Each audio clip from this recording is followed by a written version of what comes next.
అసూయ ఉంటే దాన్ని ముందుగా చంపేసి దాన్ని నీలో నుంచి తొలగించు. వారు ఎదుగుతున్నారు, నేను ఇలానే ఉన్నాను, వారు అంటే వారు ఇల్లు కొనుక్కున్నారు, వారి దగ్గర అన్నీ ఉన్నాయి అని నువ్వు అసూయ పడవద్దు. అసూయ నీలో ఉంటే నువ్వు ఏమి కూడా సాధించలేవు.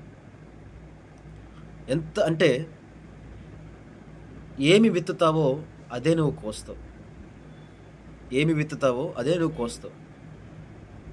2 కిలోల సంచి తీసుకెళ్ళి 5 కిలోల బియ్యం ఇవ్వమంటే ఎవరు? కాబట్టి ఎంత ఎంత విత్తుతామో అంతే మనము కోస్తాము. కాబట్టి ఎక్కువగా ఆశపడకూడదు. కాబట్టి అసూయ పడకుండా, ఎదుటివారిని చూసి దుర్భాషలాడకుండా నీ జీవితాన్ని సరిచేసుకో.